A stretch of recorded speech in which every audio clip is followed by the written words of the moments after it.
Now, so this is basically my journey as an employee, right? And I started as a 600 ringgit junior programmer at this company called Warner Station. It's a local software company that does government contract, like basically, right? Syarikat Bumi Putra, and at a point of time, there was not a lot of jobs because when I graduated, it's 2003. That was aftermath of 98, 99 punya recession.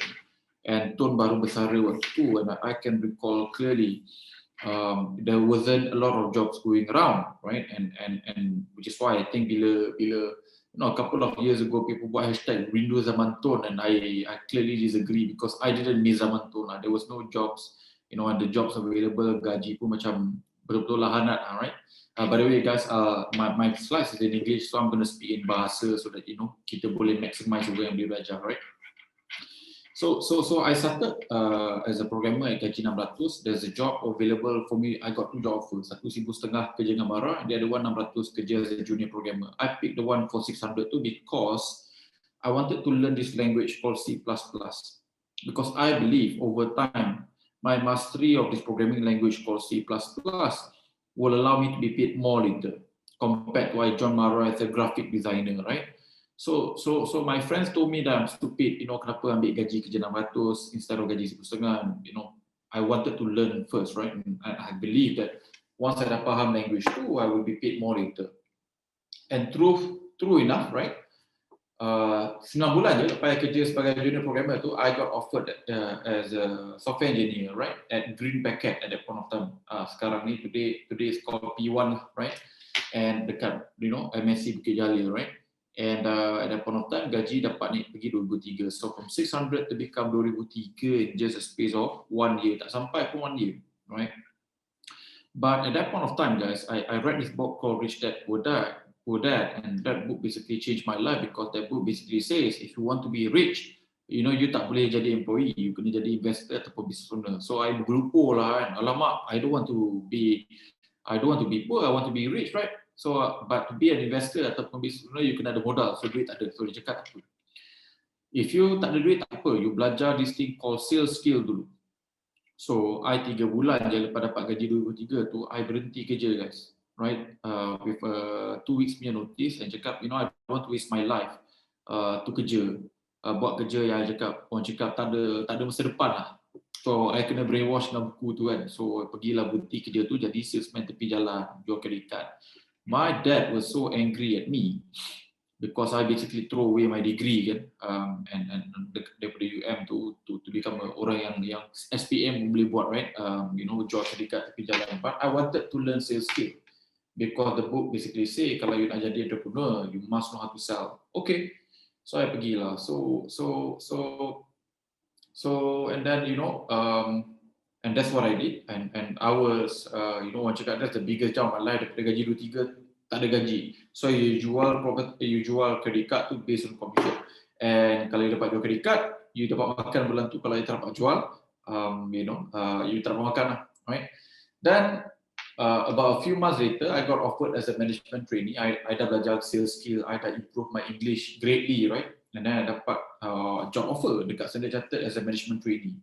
I'm thinking, this fixed salary can be quite good. On top of that, I masuk bank, I dapat learn financial product and investment juga, right? So therefore, I accepted the offer and become a management trainee. After 1 year become management trainee, I dapat promotion to become a manager, project manager. At that point of time, I bought my first property as a management trainee. And then by the time I was 27, I dah beli 3 biji property as a product manager. Then I went to an interview with this company called Western Union RM18 because they're hiring an area business development punya specialist. So again, you jaga sales people pula lepas tu kan.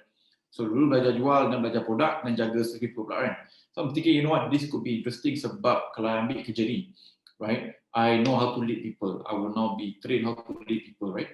So I took up the offer and because I berani berhenti kerja, tukar pada software engineer to become credit card tepi jalan, the guy was so impressed, the people who was hiring me so impressed, and they decided to do whatever it takes to hire me. So I got an offer from Citibank at that point of time, and Western Union, dia nak sangat, and they decided to triple my salary daripada 3,000 tu kepada 9,300. Right, that was my starting salary, and that was only about 38 kalau tak silap, right? And that's the year basically I got married.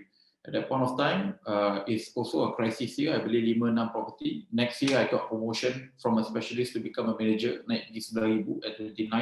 I bought a lot more property, and before I was 30, I dapat beli sampai 23 biji. Alright. And the next couple of years, I still dapat naik gaji even though tak naik pangkat. Sebab I tak nak naik pangkat, I decided to reject 2 kali job promotion atas sebab-sebab tertentu. I malas kan nak bertanggungjawab besar tapi nak bertanggungjawab naik 200% tapi gaji naik 7%, so to me tak berbaloi lah. And I was making so much money from property at that point of time. I could say, you know what, I would rather have a lot more free time compared to ambil gaji 2,000 3,000 extra ni tapi well I don't have time, right? So that was my employment story, right? So daripada junior programmer at 600 all the way to 18,000 as a business development manager for an MNC, right? So guys, I would say if I were to summarize my working career and my 5 key things that basically made a difference for me, which I hope kalau if I share with you tonight, it will also be able to make a difference to you. Basically, the first one here is that it's communication skills, right? So I think, right, one of the best decision I buat was to actually buat my degree is to become a credit card assessment tepi jalan, because why? My emotional intelligence naik gila babi power. Right, because dah mula sabar, dah boleh empathy, boleh connect orang, boleh build rapport dengan orang, and my English and my communication skill went improved by a lot in that 9 months I kerja, right, as a credit card salesperson, right. It went improved by a lot to the point whereby since I ambil kerja credit card ni guys, I've never attend a job interview yang I tak dapat peluang kerja. So that means whatever job interview I went, I should dapat. So guys, all I can say here is that, whether you like it or not, right? If you can do the job, your friend can do the job, but your friend can communicate better, he will get the job or he will get the promotion, unfortunately. Your boss cannot promote someone who cannot communicate well, right? It's as simple as that, right? Because if you want to be a leader and you want to be paid 18,000, then you must be a leader ataupun you must be in the senior position, right? And it's very hard for people to promote someone who cannot lead or communicate properly. And here's the worst part, guys. There's a lot of people who are very hardworking. Betul ke tak? I'm sure a lot of you are very hardworking. Tapi if you can't communicate well, people might misunderstood you and people might even dislike you. So that's the worst, right? So like I said, if you are a poor communicator, and if you are very, very poor about selling yourself, it's very hard for you to advance versus someone who basically have the same skill set as you, just as capable, tapi dia lebih pandai cakap, lebih pandai communicate, better communicator, right? They can lead the team better because they are better communicator. So I think that's the first bit, right? So I quit my job as a software engineer sebab my English wasn't good and apa tu. And I become a credit card salesman, and that basically helped improve my English and my communication skills and my empathy, my relatability greatly. Because selling is very, very, very difficult, right? So today, my advice to you, if you are a young grad today and you want to be paid the big bucks, you must be able to pick up the skill of selling and communication skills, right? So that's the first tip, right? Now, the second punya tip is basically a mentality ataupun mindset called the be do have, right? So here's what 99% of the people is doing. If you pay me more, kau bayar kerja lebih, aku akan buat kerja tu, right? But here's the top 1% punya mentality. The top 1%, aku buat dulu, and then you have no choice but to pay me what I deserve, right, guys? So guys, you can choose to become the 99% of the people yang whereby mentality dia is that aku akan buat lebih bila kau bayar aku lebih, right? That's 99% of the employees. But if you buat dulu, right, with that mentality, aku buat dulu and eventually I'm going to be paid more, okay, then you belong to the 1%. And those are very rare employees, young bosses like me today who will never want to lose. Right? Now, I think the best way to describe this is that the person who does more than what he is paid today will eventually be paid more than what he does. Okay, this is a fact of life, guys. Okay, you can ask any of my successful client today, people like Dr. Irfan and apa tu did hustle gila kan. We all did more dulu. Now today we are being paid more than what we do. Okay, this is a fact of life. Okay, so I have employees yang datang gaji 1,600, right? And within 2 years, we naikkan gaji to almost 10,000. From 1,600 to almost 10,000 in just 2 years, tak pakai. And why? They happy do have. And of course, ada juga employee yang dulu masuk 2,000 and sampai dah lepas 3-4 tahun tu, dia masih gaji dia 2,000. Kenapa? I need to have, baru aku nak buat, baru aku want to become the person. So dia terbalik. So if I'm a boss today and I'm looking to promote someone, I will not promote the have to be mentality punya employee. I will only promote and train the be do have. Okay. Now, the third one, right, is basically continuous punya learning. So as an employee, guys, there's no such thing as you faham semua benda. If you watch trends and apa semua tu, there's this thing called continuous learning yang you kena buat. Right? Because if you don't improve as an employee and you cannot add value to the company, then you're not going to be more valuable next year. It's as simple as that. Doesn't matter what you do, whether you're a doctor ataupun engineer ataupun pharmacist and apa semua tu. The day that you stop learning, that will be the day that you will stop earning the above average income. Okay.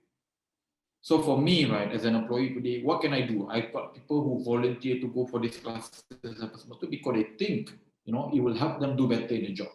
And we are more than happy to pay, right, for our employees. So that's the third thing, guys. This idea of continuous learning. I'm not talking about Elon Musk today. This guy is a notorious learner. This guy pernah dalam interview, and the guy he interviewed ni anak kepada farmer, peladang, right? And he was talking for 1 hour, half an hour, just really curious to tanya, pokok ni kenapa cycle dia 4 bulan, kenapa 5 bulan, kenapa 6 bulan. He wanted to know. And this is a guy who is a billionaire today. He doesn't have to know, but he wants to know. And that is the difference between successful employees dengan losers. Right? Losers think they know everything. That's the truth. Yeah? Now, number 4 ni is a bit odd. But I can tell you the psychology, right? As an employee, right, you must always have a backup of income. So of course, the obvious one is that kalau you kena buang, then how, right? So then naturally you want to have backup income. But I can tell you from my experience, if you don't kejar promotion ataupun gaji setiap tahun, lagi benda tu datang, tu yang pelik tu. As an employee, it is very, very weird. Okay. Now, so the first one here is that for most bosses, right, they want to keep smart people, right? Hardworking is one, but they prefer smart people because smart people will know how to figure things out faster compared to hardworking people. Okay, now I can tell you my honest conversation with my ex-boss at Western Union too, 3 months before he was fired, and he told me, right, he said, Faisal, I admire your smarts, if I were to do again my life 10 years ago, like you, I will buy a lot of properties. This guy is not even Malaysian. He's an Indian national, nama dia Anand, right? And of course, 3 months later, he got fired, right? Because of office politics, right?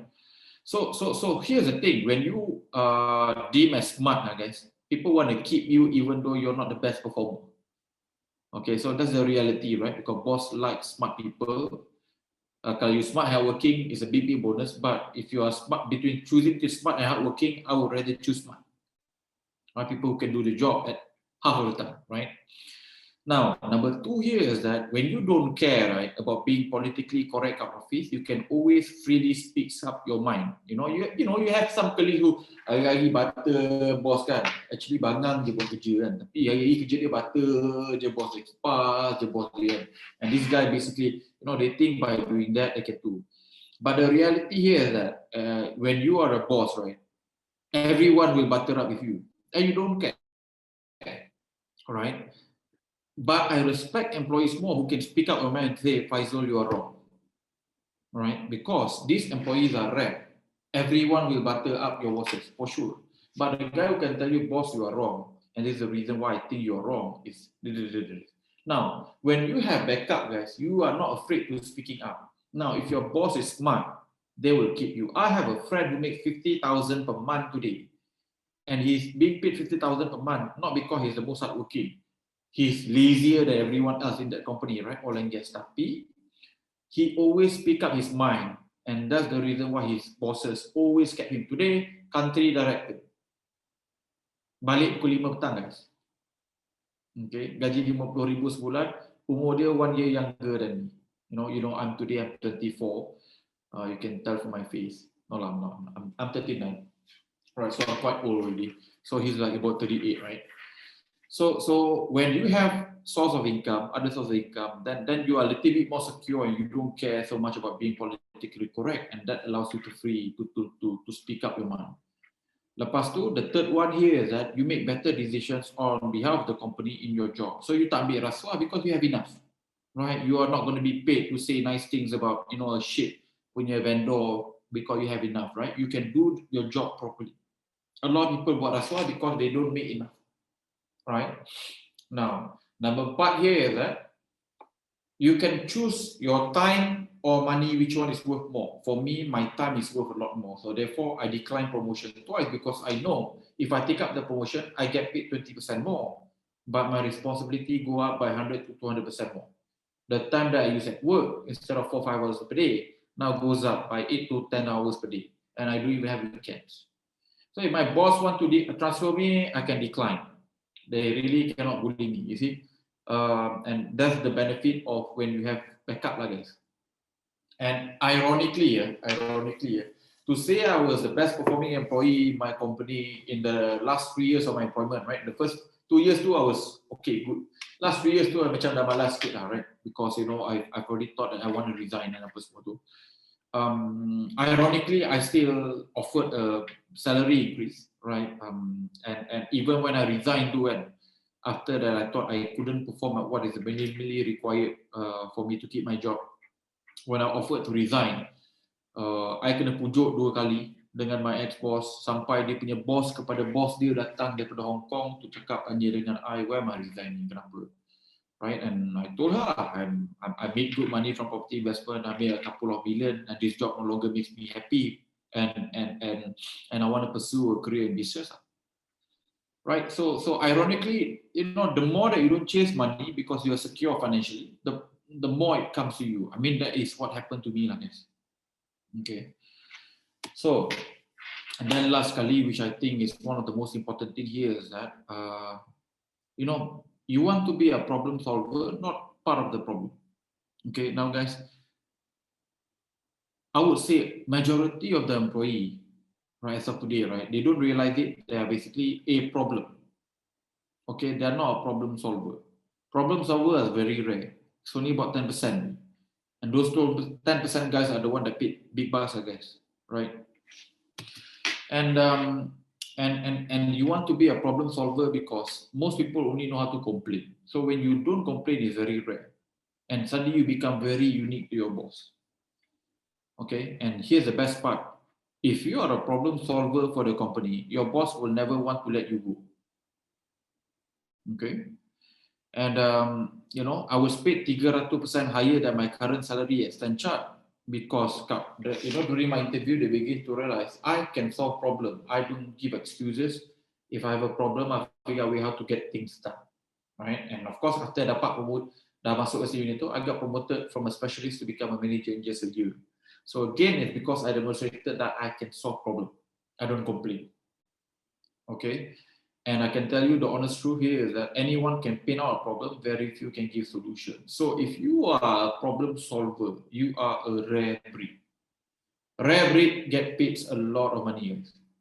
Okay, so if I were to summarize my journey, right, from 600 ringgit punya gaji, all the way to 18,000, I would say it is because of the skill sets and this mentality yang I adopt, right? The first one is that I understand communication well.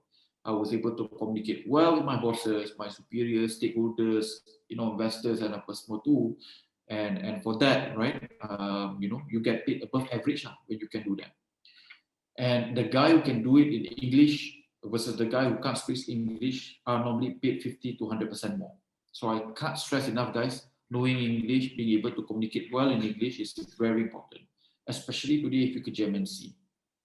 Okay. Second is the be do have mentality, right? Because a lot of people only dia akan buat kerja ekstra bila dibayar, right? And you are just part of the 99% of the employee punya club, right? Most employee think that way. Tapi there's just 1% guys whereby dia buat dulu tak tu, and they make sure the boss knows and see, and they are doing all this extra, and and when the time comes, they are normally the one that get the highest bonuses, the best of promotion, the best of titles. Okay. Third one is this idea of continuous improvement. Tak kisah you buat apa, you kerja, you pelabur, doesn't matter what you do, guys. You continue to learn so that you can be paid more. Okay. Number 4 is to build backup of income. Sebab if you have backup of income by investments, etc., you are never desperate. And the best thing about not being desperate ni, lagi you tak desperate, lagi orang nak kat kita. If you go out there, right, guys, and if you go out, for example, like I'm pretty sure lah, you've heard of this, some of the girls cakap, oh my god, this guy keep on harassing me and apa semua tu kan. Aku tak nak lah, right? So macam even for my arwah dad and my mum kan, waktu my arwah dad kerja dia kena reject kau ni, right? And then bila dia stop kerja, tiba-tiba rindu lah dan apa semua tu lah kahwin, right? So guys, never be the desperado. And if you only have one income, guys, you are always going to be desperate.